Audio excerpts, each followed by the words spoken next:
Voici une vidéo super complète sur le cardio. Qu'est-ce que c'est du cardio et quels sont les différents types de cardio? Est-ce qu'il y a une forme de cardio mieux qu'une autre? Est-ce qu'il faut absolument faire du cardio pour perdre du poids? Qu'est-ce qui est mieux, le HIIT ou le cardio classique? Je vais aussi dire 2-3 mots sur les deux vidéos cardio que Nassim a fait. Beaucoup de cardio fait grossir et courir dehors ou sur un tapis n'est pas du tout la même chose. 90% de ce que je vais dire dans cette vidéo vient de ce podcast, qui est une interview des deux individus que je respecte énormément, qui ont beaucoup plus de connaissances et d'expérience que moi et que je leur fais 100% confiance dans tout ce qu'ils disent, car leur connaissance est basée sur des études scientifiques et de leur expérience avec des milliers d'athlètes avec qui ils travaillent. Donc, par où commencer? Déjà, c'est quoi faire du cardio? Je ne sais pas pourquoi, mais beaucoup pensent que cardio c'est courir. Non, la course c'est une forme de cardio. Cardio pour moi c'est une activité physique dans laquelle tu as une fréquence cardiaque élevée. Jouer avec tes enfants dans le jardin pendant 20 minutes et que tu as une fréquence cardiaque plutôt élevée, tu viens de faire 20 minutes de cardio. Au boulot, tu dois décharger un camion et remonter les affaires au deuxième étage toute l'après-midi, alors tu viens de faire une après-midi de cardio. À quoi ça sert de faire du cardio? Pour la plupart des personnes qui regardent cette vidéo et qui ont un objectif de changer leur apparence physique, le cardio sert que à brûler des calories. Le cardio ne fait pas perdre du poids ou perdre de la graisse, mais ça fait brûler des calories. Pour perdre de la graisse, il faut brûler plus de calories que ce qu'on consomme. Donc le cardio, c'est un moyen d'ajouter du poids sur le côté calories brûlées. Et quand ce côté devient plus lourd, tu perds de la graisse. Donc oui, tu peux très bien faire 1 heure de cardio chaque jour et prendre du poids. Si tu manges 1000 calories plus qu'il te faut, avec le cardio tu brûles 600, et bien tu es toujours en excès calorique. Et dans cet exemple, avec 1 heure de cardio chaque jour, tu vas prendre du poids. Bien sûr, le cardio a aussi d'autres bienfaits que brûler de la graisse. Et surtout, c'est améliorer ta condition physique ou améliorer tes performances selon le sport que tu pratiques. Mais pour la plupart des gens, faire du cardio, c'est pour sécher. Parmi les questions que beaucoup me posent, c'est combien de calories 1 heure de cardio brûle? Ça va dépendre de l'intensité, ton niveau, ton poids et le type de cardio. Mais si c'est intensité modérée, tu n'es pas super entraîné, tu n'es pas obèse ou très maigre, tu brûles entre 4 à 7 calories par minute, selon le type de cardio.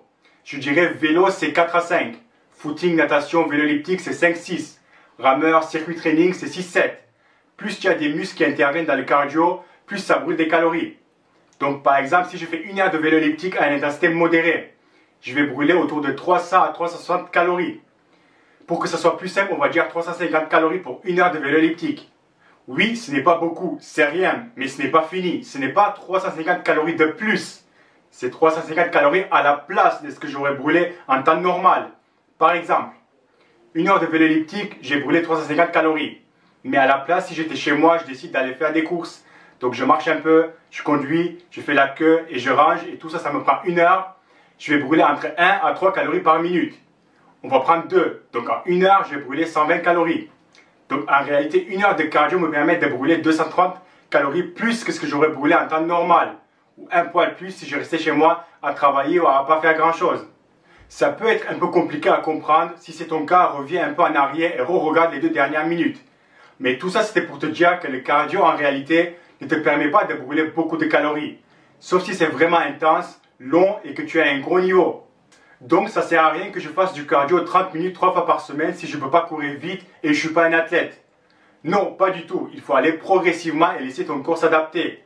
Dans tous les cas, il faut commencer quelque part. Quelqu'un qui n'a pas la condition physique ne pourra pas et ne devrait pas essayer de faire du cardio avec une intensité élevée.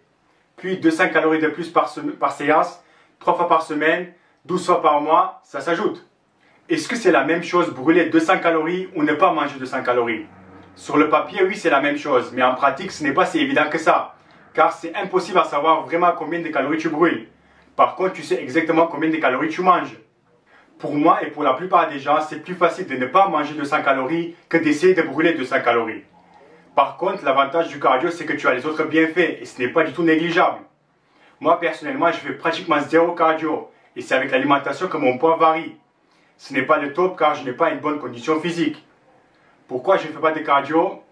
Car je n'aime pas ça. Et pour ceux qui sont comme moi, qui n'aiment pas passer 30-40 minutes sur la même machine à faire la même chose, à la fin de la vidéo, je vais vous montrer ce que je vais commencer à faire bientôt, qui brûle autant de calories que le rameur, et c'est moins cher à le faire. Est-ce que peu importe le cardio, tu auras le même résultat? Non, certains types de cardio brûlent un peu plus que les autres. En général, plus il y a de muscles qui interviennent, mieux c'est. Mais la différence n'est pas vraiment significative. Et donc le mieux sera de faire le cardio que tu aimes. Par exemple, entre le rameur, qui est pour moi le cardio qui brûle le plus de calories, et peut-être le vélo allongé ou le vélo pour les bras qui brûle le moins, sur 1 heure, tu auras maximum 5 calories de différence. Donc ça ne vaut pas le coup. Et c'est mieux de faire le cardio que tu aimes. D'où la vidéo de Nassim quand il compare courir sur un tapis et courir à l'extérieur. Et si on compare un footing sur un tapis de course et un footing en extérieur, la différence de stimulation musculaire et de dépense calorique est énorme. Non, la stimulation est pratiquement la même. Et pareil pour la dépense calorique. Par contre, la variante que tu montres, c'est pas mal. Et pour moi, la meilleure variante, ce serait du coup de faire du fractionné sur un tapis de course éteint. Et le principe, en fait, c'est de déplacer la sangle, de faire bouger la sangle, la ceinture du tapis, uniquement à la force des muscles du bas de votre corps. Mais attention de ne pas faire trop, car c'est difficile sur les quadriceps. Et ça risque d'avoir un effet sur tes entraînements de cuisses. Est-ce qu'il y a une fréquence cardiaque optimale pour brûler de la graisse? Pas vraiment. Tu brûles des calories en faisant du cardio à haute intensité et aussi en basse intensité.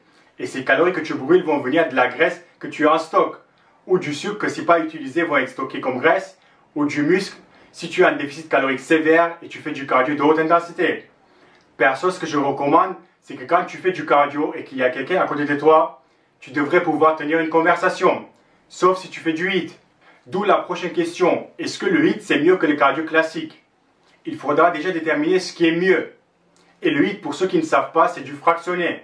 Pendant une courte période, tu te donnes à fond, puis tu récupères et tu attends que ta fréquence cardiaque diminue et c'est reparti.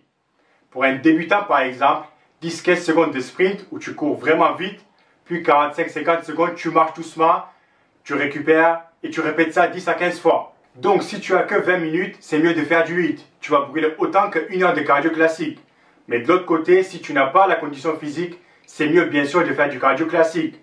Personnellement, pour les débutants ou des personnes en surpoids, je recommande toujours le cardio classique. Par contre, il faudra faire attention avec le HIIT car ça peut avoir une influence négative sur tes séances de musculation. Si tu fais du HIIT 3 fois par semaine, tu t'entraînes aussi 3 à 4 fois par semaine et tu as un déficit calorique, tu risques d'avoir besoin un jour de récupération de plus par-ci par-là pour pouvoir récupérer bien et pouvoir faire correctement tes séances de musculation.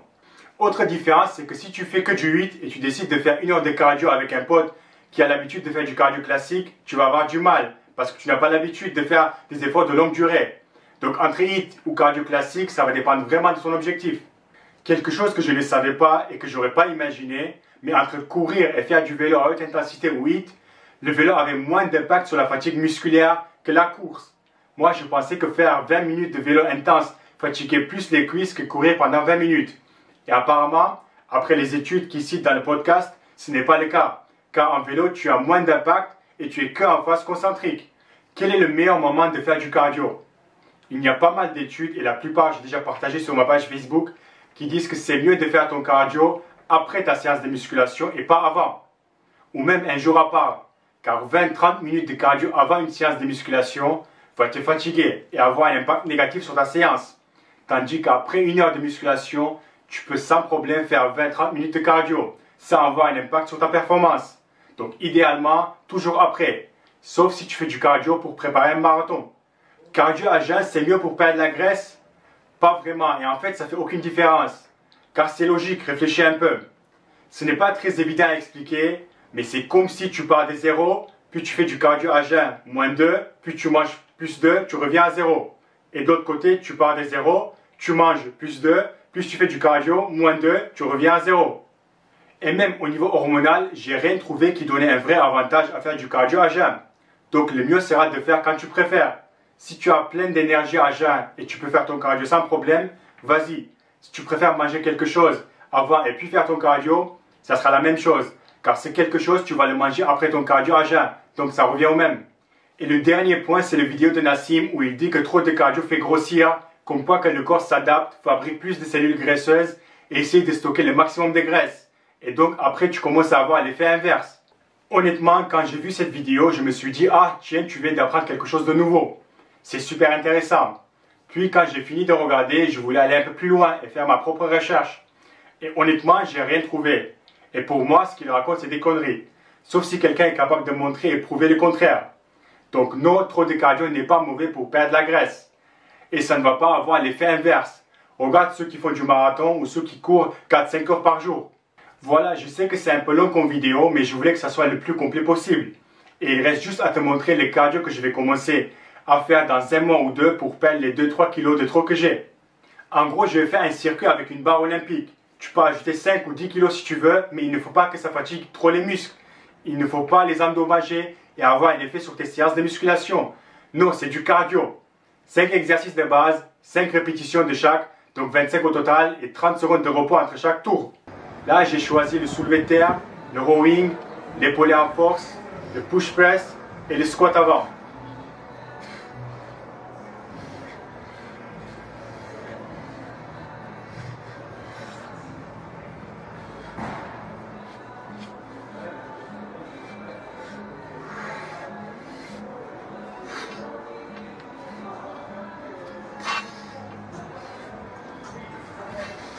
Allô?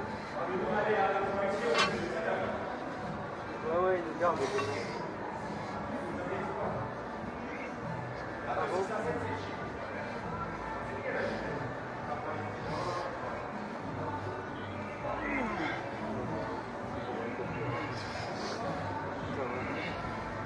Allez, à tout à l'heure.